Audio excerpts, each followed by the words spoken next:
प्रयोजनमूलक हिंदी और जनसंचार की श्रृंखला में आज हम रेडियो की भाषा पर बात कर रहे हैं। इसके पहले अखबार की भाषा पर विस्तार से हम बात कर चुके हैं। रेडियो एक श्रव्य माध्यम है और श्रव्य माध्यम के रूप में जन माध्यम का रूप ले चुका है। आज टेलीविज़न और कंप्यूटर के आने के बाद भी रेडियो का महत्व कम नहीं हुआ है और यह सुदूर अंचलों में आज भी जनमानस के लिए व्यापक रूप से जनसंचार का माध्यम बना हुआ है। यह माध्यम ध्वनि तरंगों से जुड़ा है जिसमें समय और दूरी की कोई सीमा नहीं होती और वह एक स्थान से दूसरे स्थान तक आसानी से पहुंच जाता है। रेडियो को बिना कागज़ का समाचार पत्र भी कहा गया है और यह भी स्पष्ट है कि इसमें समय की सीमा है, स्पेस की नहीं। किसी भी कार्यक्रम को देते समय हम किसी समय सीमा का पालन करते हैं। अखबारों में स्पेस महत्वपूर्ण होता है लेकिन रेडियो में समय। इसे हम आकाशवाणी भी कहते हैं। ध्वनि और श्रव्य दोनों से जुड़कर रेडियो ने जन माध्यम का रूप ग्रहण किया है। यदि हम इसके विकास को देखें तो 1936 से अब तक यह इस देश में संचार के रूप में कार्य करता रहा है। 23 जुलाई 1927 में सबसे पहले इंडिया ब्रॉडकास्टिंग के रूप में यह मुंबई से आरंभ हुआ और 1936 में इसे ऑल इंडिया रेडियो कहा गया। टेलीफोन भी रेडियो से जुड़ा श्रव्य माध्यम ही है। रेडियो माध्यम को समाचार और साहित्य के कार्यक्रमों के प्रसारण के प्रयोग में लाया जाता है।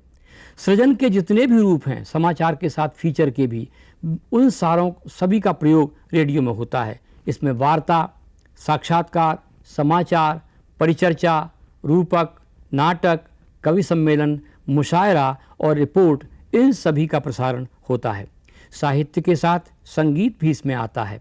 भाषा और मौखिक भाषाओं, जिन्हें बोली कहा जाता है, के क्षेत्र में रेडियो का उपयोग संचार के लिए किया गया।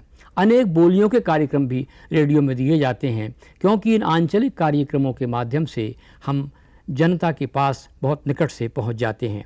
भारत में ही नहीं, विदेशों में भी श्रव्य माध्यम के रूप में आज भी रेडियो अत्यंत प्रासंगिक बना हुआ है। 1916 से ही विदेशों में रेडियो समाचार का आरंभ हुआ था और 1920 में अमेरिका में इसका प्रसारण केंद्र स्थापित किया गया था। इस तरह रेडियो न केवल हमारे देश में पर पूरे संसार में श्रव्य माध्यम के रूप में आज भी अत्यंत महत्वपूर्ण भूमिका का निर्वाह कर रहा है। श्रव्य माध्यम के रूप में भाषा रेडियो के लिए सबसे महत्वपूर्ण आधार होती है क्योंकि इसमें दृश्य नहीं होते। अतः भाषा से हमें दृश्यों के चित्रण का भी काम अत्यंत प्रतीकात्मक ढंग से लेना पड़ता है। यह भाषा मौखिक होती है और रेडियो पर कोई भी पर्दा नहीं होता। प्रयोजनमूलक हिंदी का एक विशेष प्रयोग रेडियो की भाषा में मिलता है। भाषा को ध्वनि प्रतीकों की व्यवस्था कहा गया है। अतः रेडियो पर भाषा को ध्वनि के अनुरूप मनोभावों की व्यंजना के लिए भी प्रयोग में लाया जाता है। भाषा दो प्रकार की होती है, लिखित और मौखिक। और लिखित और मौखिक दोनों ही रूपों में इसमें अंतर्ग्राह्यता, जिसे अंग्रेजी में हम इंटरचेंजेबिलिटी कहते हैं, वो होती है। इसमें एक वक्ता होता है और एक श्रोता। श्रोता वक्ता हो जाता है और वक्ता भी श्रोता बन जाता है।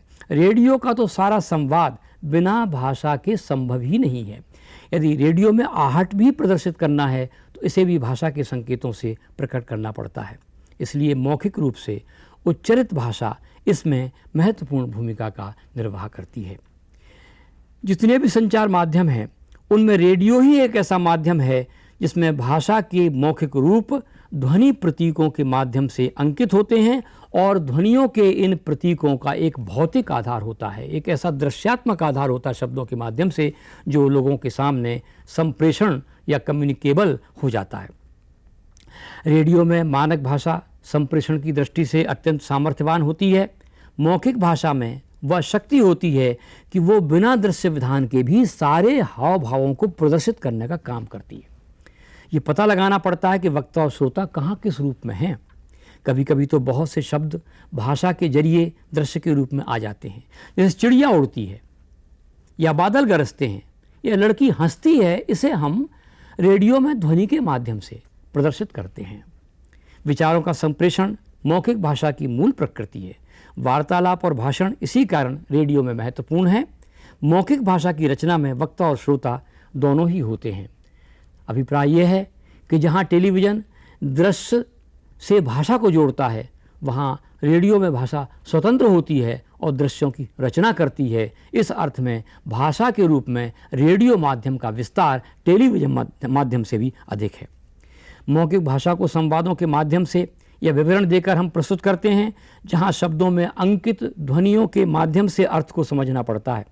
भाषा के वाक्यों का प्रयोग इतना स्पष्ट हो जिससे कि अर्थ का संप्रेषण हो सके। इसीलिए कहा गया है कि अर्थ और शब्द में गहरा संबंध होता है। ये कहा भी गया है, तुलसी ने भी कहा है, गिरा अर्थ जल वीचि सम कहियत भिन्न न भिन्न। यानी वाणी और अर्थ को हम उसी तरह मान सकते हैं जैसे लहर है और बीच की तरंगें हैं, और इनमें अलगाव होता है। तरंगें अलग अलग होती हैं लेकिन वो उठती हैं और गिरती हैं पानी में, और इस तरह से उनमें कोई भिन्नता नहीं रहती। मौखिक भाषा में ये जरूरी नहीं कि केवल मानक भाषा का प्रयोग किया जाए।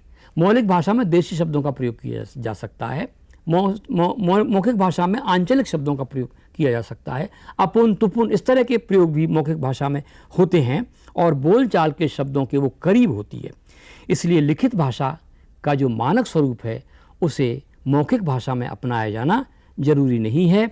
जो श्रोता आपके सामने है उस श्रोता के अनुरूप ही यदि हम भाषा के शब्दों का प्रयोग करेंगे तो अधिक संप्रेषणीय होगी। उसका जो कम्युनिकेशन होगा, उसकी जो संप्रेषणीयता होगी वो व्यापक होगी। मौखिक भाषा के विभिन्न रंग हो सकते हैं। उसमें एक तनाव हो सकता है, उसमें सुरतान हो सकता है, उसमें जोर से बोल सकते हैं, उसमें धीमे बोल सकते हैं, उसमें संगीत के आरोह अवरोह उठा सकते हैं, और इस प्रकार से ध्वन्यात्मक तरंगों के तनावों और सुरतानों के आधार पर भी संप्रेषण हो सकता है। इसीलिए रेडियो में आंचलिक कार्यक्रम बहुत अधिक सफल होते हैं। ग्रामीण कार्यक्रम, कृषि प्रधान कार्यक्रम, बीजों का कार्यक्रम, आंगनवाड़ी के कार्यक्रम टेलीविज़न पर उतनी सफलता प्राप्त नहीं करते क्योंकि वो अधिकतर शहरी ज़्यादा हो गया टेलीविज़न, पर रेडियो आज भी सुदूर अंचलों से जुड़ा हुआ है। तकनीकी दृष्टि से रेडियो का प्रसारण ध्वनियों तक सीमित है। ये कहा जाता है कि भाई रेडियो तो केवल ध्वनियों तक सीमित है, और उसमें भाषा के अनुवाद भी होते हैं। ध्वनि के प्रभावों में संगीत को भी शामिल कर लिया जाता है। भाषा का स्वरूप ही संगीतात्मक है। भाषा स्वयं ही सादृश्य मूलक है। उसमें एनोलॉजी या सादृश्य मूलकता होती है।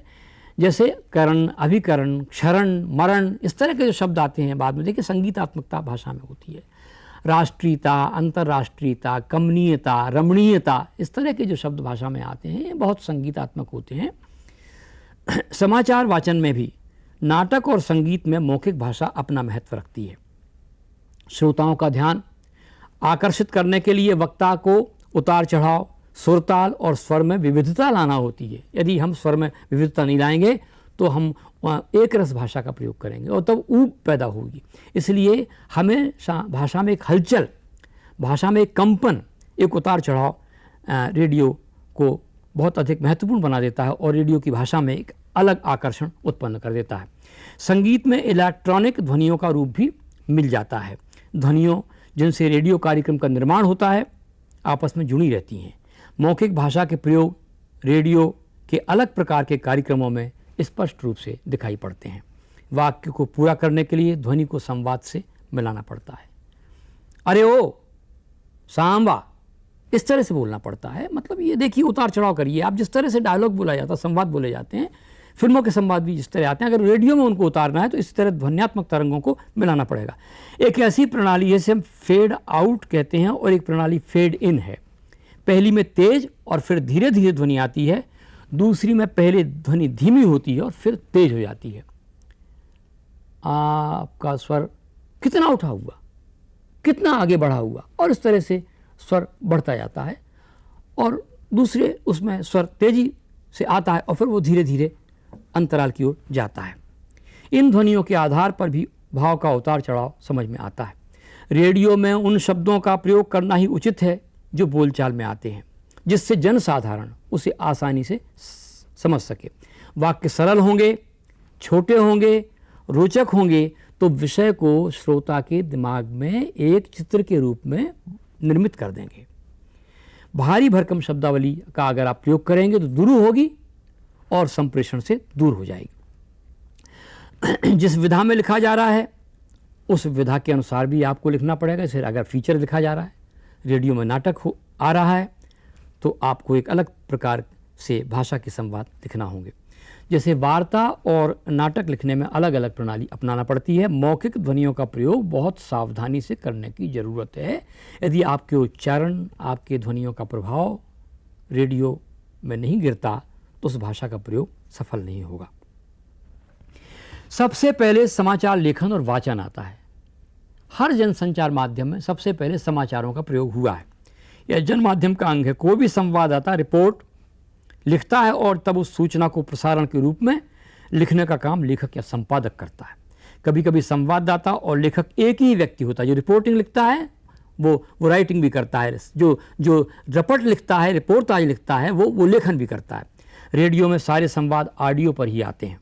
ऑल इंडिया रेडियो की समाचार सेवा, जिसे न्यूज़ सर्विस कहा गया है, संसार के संगठनों में सबसे बड़ा संगठन है। पीटीआई है, यूनिवार्ता है, भाषा है, यूएनआई है। ये सारी जो समाचार एजेंसियां हैं ये रेडियो को समाचार उपलब्ध कराती हैं। 24 घंटे में 3 से 4 लाख शब्द तक समाचार के रूप में प्राप्त हो जाते हैं। रेडियो के समाचार अखबार की समाचार की तरह हो सकते हैं, क्योंकि अखबार में लिखित शब्द होता है और रेडियो में मौखिक शब्द होता है। ये माध्यम के कारण करना पड़ता है। रेडियो में बुलेटिन के रूप में समाचारों को अलग अलग प्रसारित कर दिया जाता है। समाचार को उस भाषा में प्रसारित किया जाता है जो जन माध्यम की भाषा होती है, और उसका अनुवाद दूसरी भाषा में भी हो जाता है। हमारे यहाँ 2 भाषा के रूप में अंग्रेजी और हिंदी के समाचार आते हैं, और कई बार हम देखते हैं कि हिंदी के समाचार अंग्रेजी के समाचारों का अनुवाद लगते हैं। भारत में अधिकतर अंग्रेजी से ही हिंदी में अनुवाद होता है, लेकिन क्षेत्रीय भाषाओं में भी समाचार आते हैं, और लगभग इनमें भी संसार से जो न्यूज़ एजेंसियां हैं संवाद देती हैं वो, और अनुवाद करके इन भाषाओं में प्रसारित किया जाता है। अच्छे समाचार के लिए शीर्षक भी अच्छा हो और लीड भी दी जाए, और बोलचाल की भाषा का भी प्रयोग किया जाए। समाचार लेखन और साहित्य लेखन अलग अलग है। साहित्य में सबसे पहले हमें आमुख लिखना पड़ता है, प्रस्तावना लिखनी पड़ती है और बताना पड़ता है कि क्या इसमें हुआ है। छायावाद का आरंभ हुआ तो जूही की कली से हुआ। समाचार लेखन में कहा जाएगा सुनामी से ध्वंस हो गया। इस तरह समाचार सबसे पहले खबर, उसके बाद विस्तार देती है। साहित्य पहले विस्तार का आमुख देता है और फिर उसके बाद में बताता है। इसमें संपादक का कार्य सबसे महत्वपूर्ण है, क्योंकि लेखक जो लिखता है संपादक को रेडियो के माध्यम के अनुरूप उसे ढालना पड़ता है। यदि जयशंकर प्रसाद की कविता हम प्रसारित कर रहे हैं, निराला की कविता प्रसारित कर रहे हैं, पंत की प्रसारित कर रहे हैं, तो प्रसारण के साथ साथ उसमें उतार चढ़ाव ध्वनि संगीत का समावेश रेडियो में भी करना पड़ता है। ताज़ा समाचार होगा तो ब्रेकिंग न्यूज़ कह देंगे, अंतराल बोल देंगे हिंदी में उसको। सारा काम ध्वनियों से होता है और उसे वॉइस डिस्पैच कहा जाता है। अभी भी रेडियो बुलेटिन पहले लिखे जाते हैं, फिर उन्हें पढ़ा जाता है। आजकल कई बार तो लगातार हम सीधे बोलने भी लगते हैं, लेकिन सीधे बोलना खतरे से खाली नहीं है। ये तभी संभव है जबकि बोलने वाला समाचारों को बहुत अच्छी तरह से एक स्वरूप दे दे। रेडियो समाचार घटनाओं को बातचीत और साक्षात्कार दोनों में व्यक्त कर सकता है।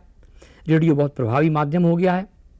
यदि आपका चैनल ठीक नहीं है तो रेडियो चैनल बदल लेते हैं लोग बाग। अगर गीत अच्छे नहीं आ रहे हैं तो दूसरे निजी चैनल की ओर चले जाएंगे। पहले कभी ऑल इंडिया रेडियो की जगह लोग बीबीसी सुनना अधिक पसंद करते थे, क्योंकि वो मानते थे कि बीबीसी अधिक विश्वसनीय है। लेकिन निजी चैनलों के आने से रेडियो भी स्वतंत्र रूप से समाचार देने लगा है। एक प्रतिस्पर्धा सामने आ गई है। समाचार संकलन का काम करने के लिए मैंने जैसे पहले अभी थोड़ी देर पहले कहा, press trust of India, united news of India, Univarta, Bhasha जैसी संवाद समितियाँ हमारे देश में हैं। विदेशों में भी राइटर और एसोसिएटेड प्रेस जैसी अनेक एजेंसियाँ हैं। रेडियो एक ऐसा माध्यम है जो टेलीविज़न से अलग है। वो दृश्य नहीं है, श्रव्य है। उसमें वाणी का विशेष महत्व है। वाणी के साथ ध्वनि और संगीत का भी महत्व है, और उसमें पढ़ने की कला सबसे अधिक महत्वपूर्ण है। जो समाचार वाचक समाचारों को अच्छी तरह से पढ़ेगा उसका प्रभाव अधिक आएगा। जैसा कि आप फिल्मों में देखते हैं, जो संवाद अच्छी तरह बोलता है वो प्रभावित अधिक करता है। ये बात तो टेलीविज़न पर भी सार्थक होती है, क्योंकि मौखिक भाषा का प्रयोग तो बहुत अधिक प्रभावी ढंग से ही करना पड़ता है। ध्वन्यात्मक प्रसारण की भाषा में केवल शब्द का ही नहीं, उच्चारण का भी महत्व होता है। मैं सागर तीरे हूँ, सागर तीरे हूँ, मैं सागर तीरे हूँ। इस तरह से उसमें बार बार हमें पुनरावृत्ति के माध्यम से, ध्वनियों पर जोर देकर, बलाघात के माध्यम से, सुरतान के माध्यम से हमें उसका प्रयोग करना पड़ता है। समाचार के बाद रेडियो का एक दूसरा क्षेत्र है नाटक। नाटक में प्रस्तुत करने के लिए आवाज़ों के बीच विरोधी संवाद और उनकी अंतरक्रिया चलती रहती है। इसे इंटर एक्टिविटी हम कहते हैं, अंतरक्रिया। एक के बाद एक संवाद आता है और संवाद बोलने वाले अलग अलग लोग होते हैं। जिस तरह जो व्यक्ति संवाद बोलता है वो मुख्य पात्र बहुत अच्छी तरह संवाद बोलेगा। हर पात्र को अपने भूमिका के आधार पर ही रचे हुए संवादों को उन्हीं ध्वनि तरंगों के माध्यम से बोलना पड़ता है। आवाज़ों की सादृश्यता से कहानी में विरोध उत्पन्न करना रेडियो का मुख्य काम है, क्योंकि रेडियो भाषा और ध्वनि के प्रयोगों पर ही आधारित। देखिए, माइक्रोफोन इसका सबसे महत्वपूर्ण यंत्र है। माइक्रोफोन जो काम टेलीविज़न में कैमरा करता है वही काम रेडियो में माइक्रोफोन करता है। माइक्रोफोन की व्यवस्था अगर अच्छी नहीं हो तो भाषा की सारी कोशिशें व्यर्थ हो जाती हैं। आपने थिएटर में भी देखा होगा, जब कोई मंच पर चीज़ आती है और अगर माइक ढंग से नहीं लगे हों तो वो श्रोता तक बात नहीं पहुंचती है। पात्र कितने ही ढंग से संवाद बोल रहा हो, माइक्रोफोन बहुत अधिक संवेदनशील ढंग से उसको जगह देना चाहिए और ऐसी जगह पर माइक्रोफोन की व्यवस्था हो जिससे कि रेडियो का प्रसारण ठीक से हो सके। नाटक में दूरी और पास का आभास भी श्रव्य के आधार पर दिया जा सकता है।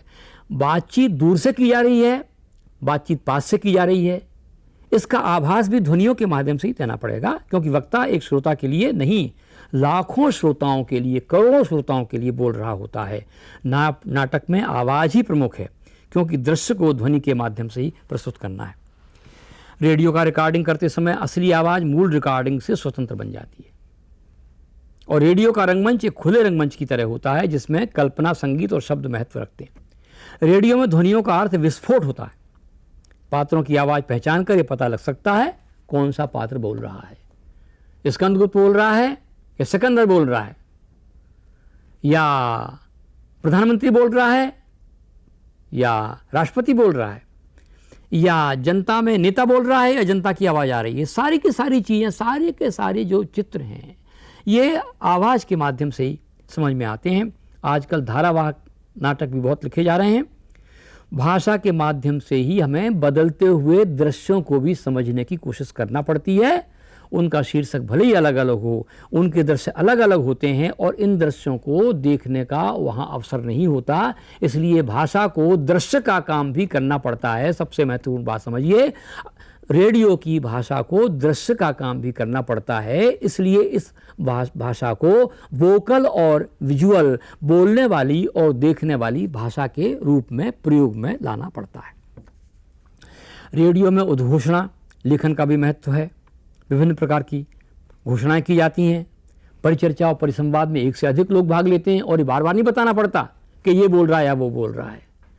जैसे ही वक्ता बदलता है, आवाज़ बदल जाती है और हम समझ लेते हैं कि कौन सा वक्ता बोल रहा है, और इस तरह से एक अंतरंग ढंग से ये परिवर्तन होता रहता है।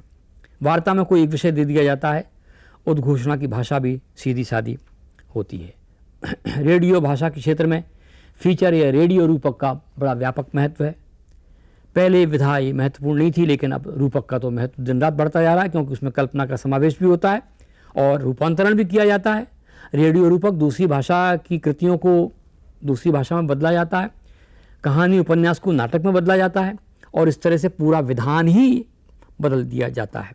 इसमें सृजनात्मक भाषा का प्रयोग करना पड़ता है और वो प्रसारण के अनुरूप होती है। फीचर कार्यक्रम में उत्पादन की एक प्रक्रिया होती है जो ध्वनि के अनेक प्रभावों से जुड़ी रहती है। बातचीत भी होती है, कविता और संगीत का भी इसमें प्रबंधन होता है। रूपक का नाटक के समान कोई आकार नहीं होता। रूपक बड़ा विरचनात्मक होता है, मतलब डी स्ट्रक्चर्ड होता है, विरचनात्मक होता है। उसमें बहुत ज़्यादा कठोर संरचना रूपक में संभव नहीं है। किसी एक विचार को लेकर हम रूपक रख सकते हैं। हमने उसे देखा, वो बहुत बदहाल हालत में थी। फिर क्या हुआ, तुमने क्या देखा? और क्या देखता? वो धूप की ओर देख रही थी। फिर क्या हुआ? कुछ नहीं, मेरी आंखों में आंसू आ गए। इस तरह के जो वार्तालाप होंगे, संवाद होंगे, उसमें दो बोलने वाले तीसरे व्यक्ति के बारे में बात कर रहे हैं और तीसरे व्यक्ति का सारा चित्र शब्दों के माध्यम से आ रहा है। वृत्तचित्रों के विकास में भी रेडियो रूपक को जोड़ा गया है, किंतु वृत्तचित्र आलेख की तरह होता है। हम मरीना बीच का वर्णन कर रहे हैं। इतना बड़ा बीच है, मियामी के बाद दूसरा बीच है, रेत का लंबा सैलाब फैला हुआ है। इस सैलाब को पार कर हम जब पहुंचे तो हमने समुद्र की तरंगों को हिलोर लेते हुए देखा। इन हिलोरों में हमने देखा कि सारी की सारी ये जो बीच की रेत है, पता नहीं कब तरंगों में बदल गई और कल्पना का एक आकाश मेरी आंखों के सामने आ गया। इस तरह से आलेख भी रूपक का आधार ले लेते हैं। उनमें भी एक तरह का कथा तंत्र आ जाता है, जिसमें एक तरह की यात्रा वृत्त का समावेश हो जाता है। आजकल प्रचारात्मक हो गया रूपक। युद्ध के समाचार, कारगिल युद्ध का समाचार देना हो, किसी चीज़ का समाचार देना हो, किसी आंदोलन का समाचार देना हो, इसमें रूपक की भाषा का माइक्रोफोन के माध्यम से इस्तेमाल होता है। रिपोर्ट आज भी होता है। बड़ी बड़ी घटनाओं के समाचार दिए जाते हैं, रेडियो में हम दिखा नहीं सकते उनको, और इस तरह से भाषा का काम बड़ा महत्वपूर्ण हो जाता है। वक्ताओं के संवाद इस तरह के होते हैं, वे प्रभाव उत्पन्न करते हैं और सामग्री का संपादन तो करना ही पड़ता है। कम से कम शब्दों में अधिक से अधिक वाक्यों को बोला जा सके, कम से कम शब्दों में अधिक से अधिक सामग्री दी जा सके, विचारों की कड़ियाँ न टूटें, ध्वनि के प्रभाव खत्म न हो, एक केंद्रीय विचार अलग अलग टुकड़ों में जुड़कर एक चेहरे की तरह माइक्रोफोन के माध्यम से लोगों तक पहुंच जाए। इस प्रकार भाषा सारे संचार माध्यमों में सबसे अधिक महत्वपूर्ण भूमिका निभाती है रेडियो में, और भाषा रेडियो का सबसे महत्वपूर्ण माध्यम है। टेलीविजन से भी इसकी प्रसार संख्या अधिक है।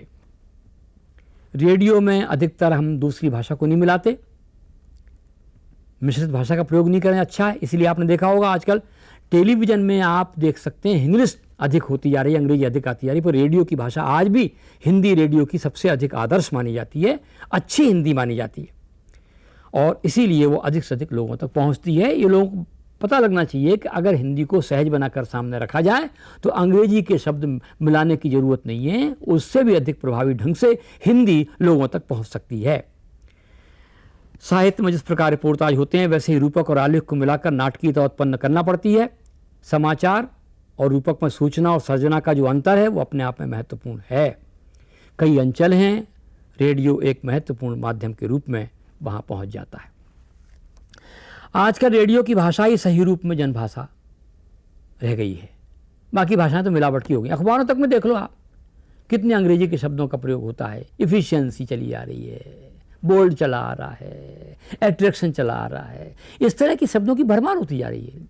इसलिए मैं तो ये मानकर चलता हूँ, और आपको भी लगता होगा, कि टेलीविज़न और अखबार से भी अधिक जहाँ तक हिंदी का संबंध है, हिंदी का सबसे अच्छा रूप, सबसे अच्छा जनमाध्यम का रूप, सबसे अधिक संप्रेषण का रूप, सबसे अधिक बोलचाल का रूप, सबसे अधिक सहज सरल रूप, प्रभावी रूप रेडियो में मिलता है। अखबारों में भाषा का मनमाना प्रयोग होने लगा है, टेलीविज़न में तो पता ही नहीं पड़ता किस तरह की भाषा आ रही है। रेडियो ही हिंदी की दृष्टि से एक ऐसा आधार है जिसमें मानक और आंचलिक भाषा का प्रयोग बड़ी सहजता से आज भी किया जा रहा है। श्रोताओं के लिए ये बहुत अच्छी स्थिति है, और हिंदी की दृष्टि से भी अच्छी स्थिति है, बल्कि टेलीविज़न और अखबारों को भी रेडियो की भाषा की तरह हिंदी का प्रयोग करना चाहिए। टेलीविज़न के रूप में श्रव्य के साथ दृश्य माध्यम भी है। जब हम केवल श्रव्य माध्यम से अपनी बात पहुंचा सकते हैं, दृश्य माध्यम से तो पहुंचा ही सकते हैं, इसलिए टेलीविज़न में भी रेडियो की तरह भाषा का प्रयोग हो, ये ज़रूरी हो गया है आज के समय में। आज का व्यक्ति संगीत के साथ रहना चाहता है, विचारों के साथ संवाद करना चाहता है, अपने भाव जगत से जुड़ना चाहता है, व्यवहारिक जीवन में वो लगा हुआ है। जेब में वो छोटा सा ट्रांजिस्टर रखता है, ट्रांजिस्टर उसका बड़ा काम करता है। वैसे तो मोबाइल भी आ गया, आजकल दृश्य भी दिख जाता है, लेकिन ट्रांजिस्टर गरीब आदमी, अंचल का आदमी ट्रांजिस्टर रखता है, वो गीत सुनता है, वो समाचार सुनता है और कानों में ध्वनि विस्तारक यंत्र भी लगा लेता है वो, और उसमें डूब जाता है। कई बात हम देखते हैं कानों में ध्वनि विस्तारक यंत्र लगे रहते हैं, वो सुनता रहता है। भाषा श्रवण का एक ऐसा माध्यम है जिससे व्यक्ति ध्वनि संसार में स्वयं को पहचानता भी है, जानता भी है। रेडियो और टेलीफोन तो आज के जीवन के अभिन्न अंग रहेंगे। कितने इंटरनेट आ जाए, कितने कंप्यूटर आ जाए, टेलीविज़न आ जाए, मल्टीमीडिया आ जाए, रेडियो का महत्व इस बात से है कि भाषा को वो आँख में बदल देता है, कान और आँख को मिला देता है और एक ऐसे संसार का निर्माण कर देता है जो बहुत ही अधिक सुहावना है।